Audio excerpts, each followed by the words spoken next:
Bon, ben, on va s'occuper maintenant des images, hein, comme ça vous voyez. Bon, même principe, je vais ici supprimer 4 blocs, voilà, agrandir celui-là, et dans celui-là, je vais pouvoir mettre une image. Je vais aussi supprimer des blocs ici.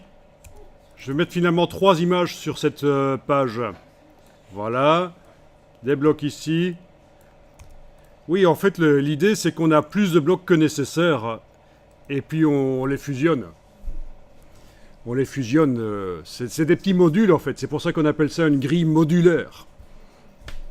C'est des petits modules on supprime, on en agrandit certains, voilà. Bon, si jamais vous voulez changer d'avis en cours de route, il est toujours possible. Par exemple ici, je modifie ça,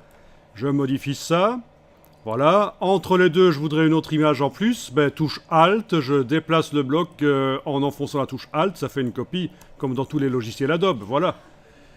On peut aussi aller en rechercher sur une autre page, un bloc rose sur une autre page. Alors, ces blocs roses ont quelque chose de particulier, c'est qu'ils sont pré-réglés pour que quand je mets une image dans eux, l'image se redimensionne toute seule. Je vous montre comment c'est fait. C'est dans le gabarit que ça a été fait, hein, mais on peut le voir ici aussi. Quand vous sélectionnez n'importe lequel d'entre eux, vous allez dans le menu Objet,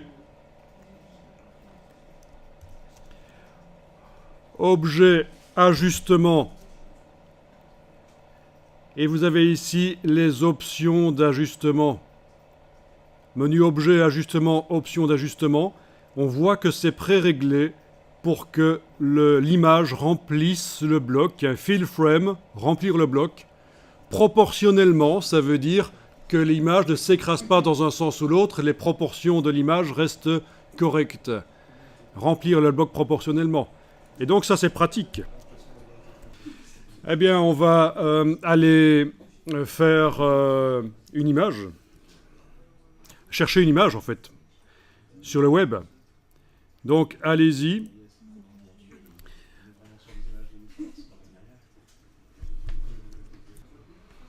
Alors on peut le faire par Google, mais le problème de Google, c'est qu'il y a quelques temps, ils ont retiré le bouton qui permet d'afficher facilement les images en haute définition.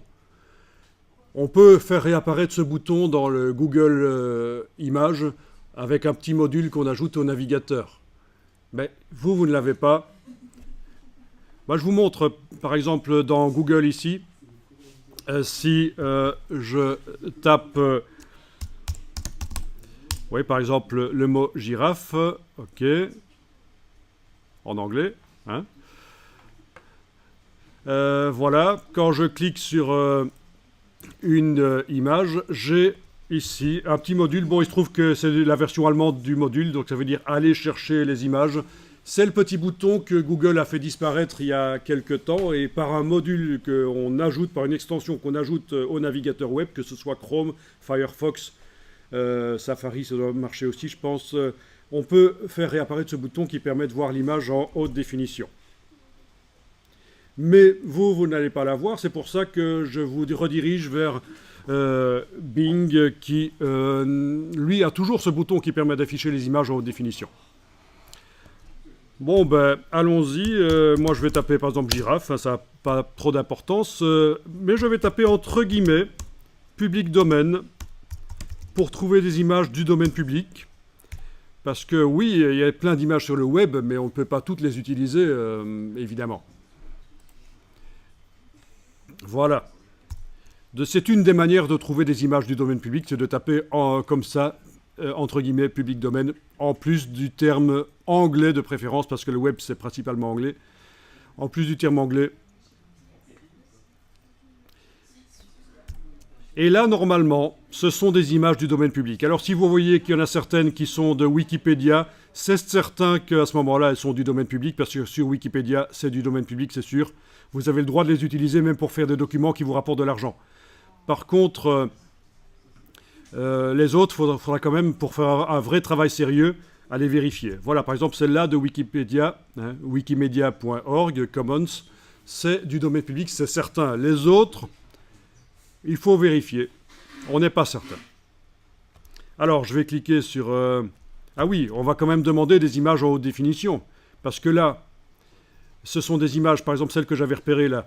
1280 sur 853, c'est une image qui comporte peu de pixels. Je pourrais l'utiliser dans une mise en page destinée à l'impression, mais la mettre en petit. Elle pourra peut-être avoir 4 cm ou 5 sur la page.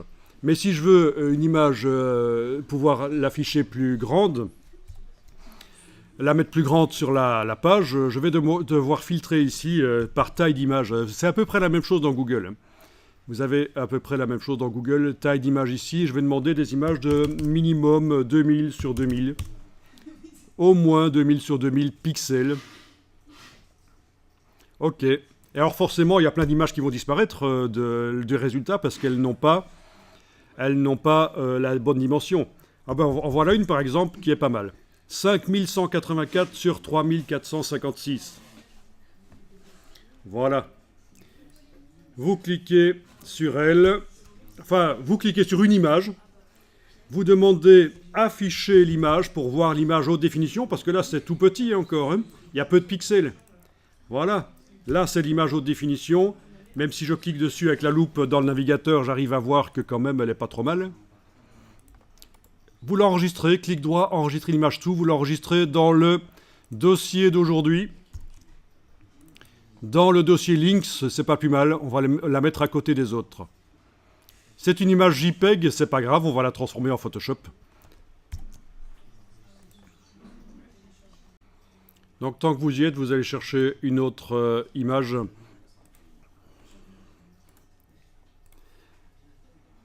Et on va faire des petits tests sur notre page. Importer les images. C'est ce qu'on va faire.